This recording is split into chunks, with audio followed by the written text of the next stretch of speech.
ஹலோங்க, எல்லாருக்கும் வணக்கம். நான் அருண் கணேசன். நம்ம இன்னைக்கு இந்த வீடியோவில் என்ன பார்க்க போகிறோம் அப்படின்னா, வியட்நாமில் ஒரு இந்தியன் டீச்சராக வந்து ஒர்க் பண்ணும்போது நமக்கு என்ன மாதிரியான பெனிஃபிட்ஸ்லாம் கிடைக்கும் அப்படிங்கிறதாங்க இந்த வீடியோவில் பார்க்க போகிறோம்.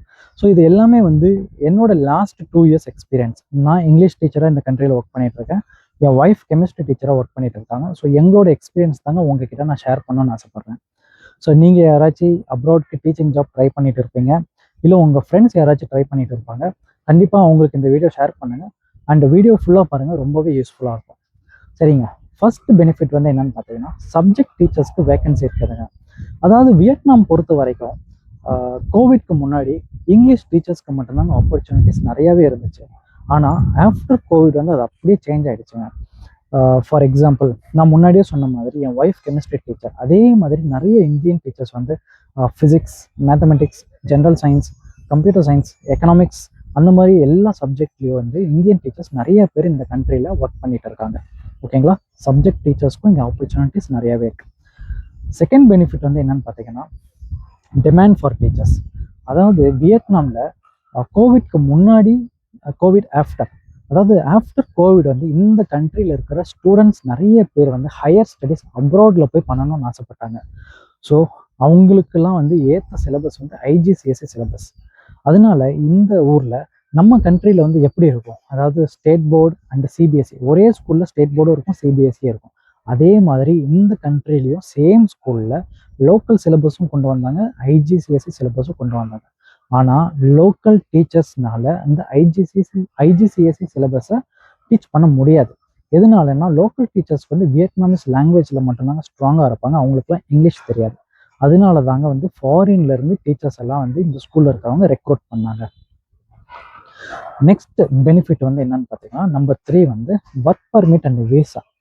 ஸோ நீங்கள் ஒன்ஸ் வந்து நீங்கள் இன்டர்வியூலாம் அட்டன் பண்ணி ஜாபுக்கு செலக்ட் ஆகிட்டீங்க அப்படின்னா, உங்களோட பாஸ்போர்ட்டோட ஃப்ரண்ட் அண்ட் பேக் பேஜ் எடுத்து உங்கள் ஸ்கூலுக்கு மெயில் அனுப்புவீங்க.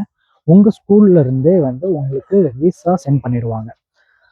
நீங்கள் இந்த கண்ட்ரிக்குள்ளே என்டர் ஆகிடலாம். என்டர் ஆனதுக்கப்புறம் உங்களோட பாஸ்போர்ட்டை மினிஸ்ட்ரி ஆஃப் ஃபாரின் அஃபேர்ஸ்க்கு சென்ட் பண்ணி ஒரு சீல் போட்டு கொடுத்துருவாங்க. அப்புறம் உங்களுக்கு ஒரு கார்டும் கொடுப்பாங்க, டெம்பரவரி ரெசிடென்ஸ் கார்டு, டிஆர்சின்னு சொல்லுவாங்க. So work permit and visa பற்றி நீங்கள் வரியே பண்ண வேண்டாம், உங்கள் ஸ்கூலே வந்து எல்லாமே பண்ணி கொடுத்துருவாங்க. ஸோ இதுதாங்க number 3. Work permit and visa, fees நீங்கள் எதுவுமே பே பண்ண வேண்டாம், எல்லாமே ஸ்கூலே பார்த்துப்பாங்க. நம்பர் 4 என்னன்னு பார்த்தீங்கன்னா, அக்காமடேஷன். நம்ம எப்பவுமே ஒரு நாட்டிலேருந்து இன்னொரு நாட்டுக்கு வரும்போது அக்காமடேஷன்லாம் எந்த மாதிரி இருக்குங்கிற பெரிய கொஸ்டின் இருக்கும். ஸோ நீங்கள் வந்த உடனே உங்கள் ஸ்கூலே வந்து ஒரு ஹோட்டல் புக் பண்ணி கொடுத்துருவாங்க, நீங்கள் அங்கே ஸ்டே பண்ணிடுவீங்க. ஸோ நெக்ஸ்ட் டே வந்து உங்கள் ஸ்கூல்லேருந்தே ஒருத்தர் வந்து உங்களை கூட்டிகிட்டு போயிட்டு ஒரு 2-3 ஹவுசஸ் வந்து ஆப்ஷன்ஸ் காட்டுவாங்க, நமக்கு பிடிச்ச வழியாக நம்ம செலக்ட் பண்ணிக்கலாம். So most of the schools வந்து ஹவுசிங் அலவன்ஸ் வந்து அவங்களே பே பண்ணிடுவாங்க, ஹவுஸுக்கான ரெண்ட் வந்து ஸ்கூலே பே பண்ணிடுவாங்க. இல்லாட்டி லைக் சில ஸ்கூல்ஸில் பே பண்ண மாட்டாங்க, நம்ம தான் பே பண்ண வேண்டிய சுச்சுவேஷன்ஸ் வருங்க. ஸோ நிறைய ஸ்கூல் பே பண்ணிடுவாங்க, சம் ஸ்கூல்ஸ் நம்ம ரெண்ட் பே பண்ணுற மாதிரி இருக்கும். ஸோ அக்காமடேஷன் ரொம்ப சிம்பிளுங்க, ரொம்ப ஈஸி தான். இந்த கண்ட்ரிக்கு வந்து ஒரு 2-3 மந்த்லேயே உங்களுக்கு எந்த மாதிரி வீடெல்லாம் வந்து கிடைக்குங்கிறது உங்களுக்கே ஒரு ஐடியா கிடைச்சிடுங்க. அடுத்தது நம்பர் 5, காஸ்ட் ஆஃப் லிவிங். அதாவது காஸ்ட் ஆஃப் லிவிங் வந்து ஃப்ரூட்ஸ் அண்ட் வெஜிடபிள்ஸ் எல்லாமே வந்து நம்ம ஊரில் என்ன ப்ரைஸோ அதே ப்ரைஸ் தாங்க இந்த ஊர்லேயும். சொல்லப்போனால் நம்ம ஊரோட கம்மி ப்ரைஸ்லேயே கூட ஃப்ரூட்ஸ் அண்ட் வெஜிடபிள்ஸ்லாம் கிடைக்குங்க. மளிகை பொருட்களும் நம்ம ஊர் ஐட்டம்ஸ் எல்லாமே கிடைக்கும். ஸோ காஸ்ட் ஆஃப் லிவிங் ரொம்பவே கம்மிங்க வியட்நாமில். நெக்ஸ்ட் பெனிஃபிட் வந்து என்னன்னு பார்த்தீங்கன்னா, உங்களோட ஒர்க் லைஃப் கல்ச்சர். அதாவது ஒர்க்கிங் லைஃப் வந்து எப்படி இருக்குன்னா ரொம்பவே நல்லா இருக்கும். வியட்நாமிஸ் பீப்புள் வந்து ரொம்பவே ஹாப்பியான பீப்புள், ரொம்பவே ஹாப்பியாக இருப்பாங்க எப்போவுமே. மார்னிங் 7 o'clockலேருந்து ஈவினிங் 4 o'clock வரைக்கும் ஒர்க்கிங் ஹவர்ஸ். இன் பிட்வீன் வந்து உங்களுக்கு 2 hours வந்து பிரேக் கொடுப்பாங்க. அந்த டைமில் நீங்கள் வீட்டுக்கு போகணுன்னாலும் போய்க்கலாம், இல்லை ஸ்கூல்லேயே ரெஸ்ட் எடுக்கணுன்னாலும் ரெஸ்ட் எடுத்துக்கலாம். ஸோ அது வந்து நீங்கள் டிசைட் பண்ணுறதாங்க. ஒர்க் லைஃப் வந்து ரொம்பவே நல்லா இருக்குங்க. சாட்டர்டே அண்ட் சண்டே கம்பல்சரி ஹாலிடேங்க. நெக்ஸ்ட் பெனிஃபிட் வந்து என்னன்னு பார்த்தீங்கன்னா, டிபெண்ட். அதாவது உங்களோட ஸ்பவுஸ், உங்களோட சில்ட்ரனை இந்த நாட்டுக்கு கொண்டு வர முடியுமா? கண்டிப்பாக கொண்டு வர முடியுங்க, அதில் எந்த விதமான ப்ராப்ளமும் கிடையாது. ஆனால் உங்களோட ஸ்பவுஸுக்கும் உங்களோட சில்ட்ரனுக்கும் நீங்கள் தாங்க விசா ஃபீஸ்லாம் பே பண்ணணும். ஸோ அது ரொம்பவே சிம்பிள் தான். நீங்கள் கொண்டு வரும்போது அதுக்கேற்ற ஃபீஸ் மட்டும் நீங்கள் பே பண்ணுற மாதிரி வரும். மற்றபடி மற்ற ப்ரொசீஜர்லாம் வந்து ரொம்ப சிம்பிளுங்க. டிபெண்ட் விசா ரொம்பவே ஈஸி. நெக்ஸ்ட் லாஸ்ட் பெனிஃபிட் வந்து என்னன்னு பார்த்தீங்கன்னா, ஒர்க்கிங் எக்ஸ்பீரியன்ஸ். அதாவது இன்டர்நேஷ்னல் எக்ஸ்பீரியன்ஸ் உங்களுக்கு கிடைக்குங்க.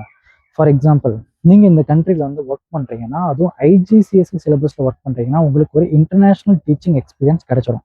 அதை வச்சுட்டு நீங்கள் இதை விட நல்ல பெட்டரான கண்ட்ரிக்கு நீங்கள் வந்து ஜாப் சர்ச் பண்ணலாம். அதாவது கொரியாவோ, நியூசிலாந்து, ஆஸ்திரேலியா, சைனா, இதை விட அதாவது வியட்நாம் விட பெட்டரான கண்ட்ரிக்கு நீங்கள் வந்து சூஸ் பண்ணும்போது உங்களுக்கு நிறையாவே ஆப்பர்ச்சுனிட்டிஸ் கிடைக்கும். இல்லை எங்கேயும் வேண்டாம், நம்ம நாட்டுக்கே போகலான்னு நினச்சாலும் நீங்கள் வந்து நம்ம இந்தியாவுக்கு போனதுக்கப்புறம் ஒரு அகாடமிக் ஹெட்டாவோ இல்லை வைஸ் பிரின்சிபலோ இல்லை பிரின்சிபல் ஜாப் கிடைக்கிறது கூட நிறைய சான்சஸ் இருக்குதுங்க. ஸோ இதெல்லாம் தாங்க ஒரு 8 பெனிஃபிட்ஸ் உங்ககிட்ட நான் சொல்லணும்னு ஆசைப்பட்டேன். ஸோ இன்னொரு வீடியோவில் இந்த இந்த வியட்நாமில் டீச்சிங் ஜாப்க்கு அப்ளை பண்ணுறது எப்படி, இப்போ என்னென்ன மாதிரியான சேஞ்சஸ்லாம் கொண்டு வந்திருக்காங்க, என்னென்ன டாக்குமெண்ட்ஸ்லாம் ரெக்வயர்டு அப்படிங்கிறத நான் இன்னொரு வீடியோவில் சொல்கிறேங்க. ஸோ இந்த வீடியோ உங்களுக்கு கண்டிப்பாக பிடிச்சிருக்கும்னு நினைக்கிறேன். உங்கள் ஃப்ரெண்ட்ஸ் யாராச்சும் டீச்சிங் ஜாப் அப்ராடில் ட்ரை பண்ணிட்டு இருக்காங்க அப்படின்னா இந்த வீடியோவை ஷேர் பண்ணுங்கள். உங்கள் எல்லாரையும் இன்னொரு வீடியோவில் வந்து பார்க்குறேங்க. தேங்க்யூங்க.